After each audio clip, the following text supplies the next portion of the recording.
Good evening everybody. Andito na naman kami ng apo ko para para gawin yung aming tungkulin para sa inyo mga kapatid. Itong gabing ito, ano ngayon, April 12, April 12 alas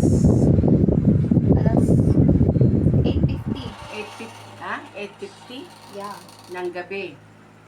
So, magsisimula na naman kami para mag-share sa inyo ng kabutihan ng Panginoon sa buhay natin lahat.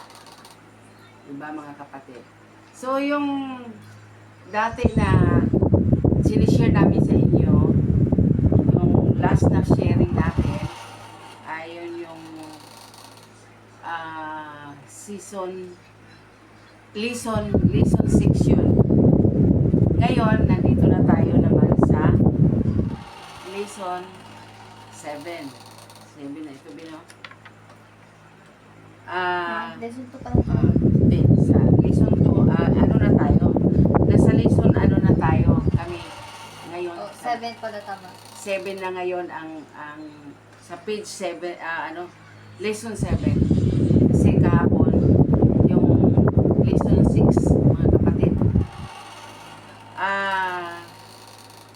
Sa gabing ito, itong aming ginagawa ay para talaga to sa Panginoon at sa inyo din. Kasi, para mapapurihan ang Lord, talagang gagawin natin ang lahat para sa Kanya. Sa Kanyang kapurihan, mga kapatid.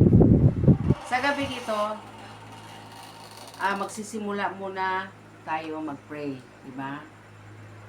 Sige, thank you Lord, hallelujah, purihin ka Lord, sambahin ka Lord sa Espiritu at sa katotohanan sa gabing ito. Panginoon, guide mo po kami Panginoon, bless mo po ang bawat hakbang namin Panginoon, Lord God, sa gabing ito, ikaw Panginoon ang manguna, banal na Espiritu, iniimbisahan ka po namin para manguna sa aming ginagawa sa gabing ito, para sa iyo Panginoon at para sa mga kapatiran na nanonood at nakikinig ngayon. Salamat po Panginoon sa gabing ito. In Jesus' name we pray. Amen and amen. Mga kapatid, kilala na yata ninyo ako, si Sister Marie. Ang apo ko si Hana. Si Hana po ito ang apo ko. Kasi wala dito yung iba, kasi yung iba na nasa school, nasa trabaho, tapos yung isa naman medyo may ano siya ginagawa. Magsimula ako dito sa task namin na number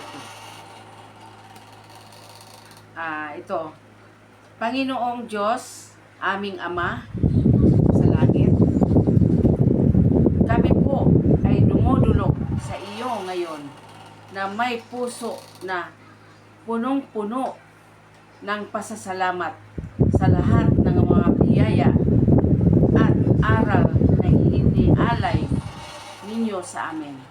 Salamat po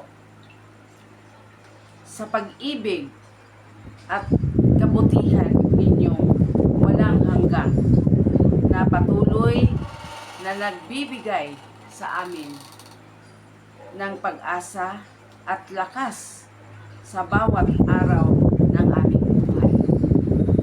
Purihin ang Panginoon. Ang sunod nito, ang aking apo ang magsasalita. Kami po ay nagpapasalamat sa biyaya ng iyong salita. Nagbibigay sa amin ng liwanag at gabay sa aming mga hakbang sa mundong ito. Amen. Sa pamamagitan ng iyong anak na si Jesucristo, kami ay pinapalakas at pinapawi ang aming mga pag-aalinlangan. Salamat po sa kanyang sakripisyo sa krus na nagdadala sa amin ng kaligtasan at buhay na walang hanggan. Amen. Kaya, dito, manalangin tayo sa Diyos na Ama. Amang mahal, amang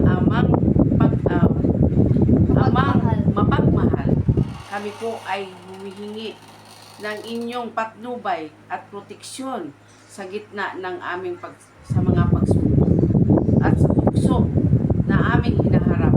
Alalahanin mo po kami sa mga sandali ng kahinaan at ituro sa amin ang tamang landas na aming tatahakin. Pahintulutan mo po kaming manatili sa inyong mga salita at sa pagsunod sa inyong utos. Mahal na Panginoon, ipagkaloob mo po sa amin ang biyaya ng inyong banal na Espiritu Amen. na maging gabay at lakas sa bawat hakbang ng aming paglalakbay. Amen. Tulungan mo po kaming makilala ang iyong presensya at maramdaman ang iyong pagmamahal na walang kabantay. Amen. Ihanda mo po ang aming mga puso at isipan upang tanggapin ang iyong kalooban at maging tapat sa iyo sa lahat ng oras. Amen. Sa pamamagitan ng aming panalangin at pag-aalay ng aming puso, aming Panginoon, hinihiling namin ang iyong patnubay at pagpapala sa aming mga buhay. Tulungan mo po kami maging mga tanglaw sa mundo ito at ipakita sa amin ang daan tungo sa buhay na walang hanggang. Sa ngalan ng inyong Ama na si Jesucristo at sa kapangyarihan ng inyong banal na Espiritu. Amen. Sa mga minamahal kong kapatid sa pananampalataya, lagi nating tandaan na ang ating Panginoon ay laging nasa ating tabi. Sa gitna ng mga pagsubok at hamon, huwag tayong mawawala ng pag-asa pagkat sa kanyang biyaya at lakas ay dapat tayong sapat na para sa atin. Amen, mga kapatid. Ituloy natin ang pagtitiwala sa Kanya at hindi tayo bibiguin sa Kanyang pagmamahal at katapatan. Tayo'y patuloy na magtatagumpay, magpakatatag, magtitiwala at manalig sa Panginoon sapagkat Siya ang ating tagapagligtas at gabay sa buhay, bawat hakbang ng ating buhay. Amen. So mga kapatid,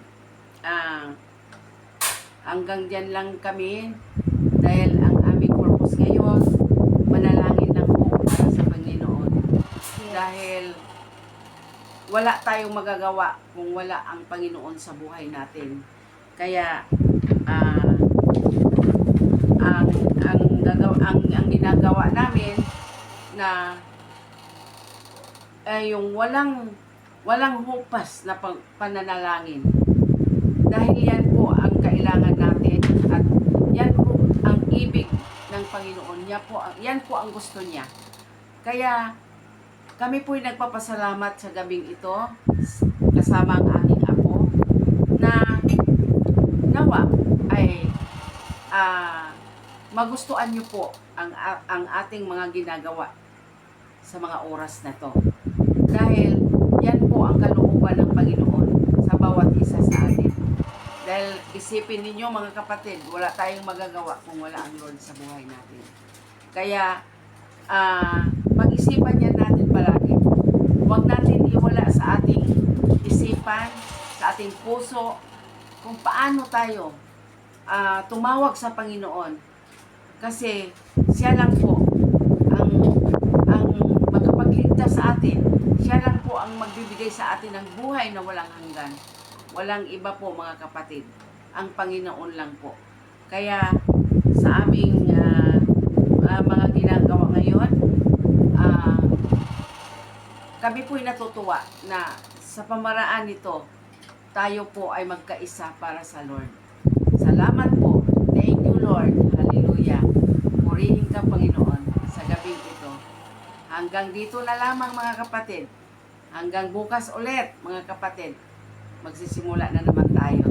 So, sa walang hupay na pasasalamat at walang hanggang na pag-ibig ng Diyos ay ating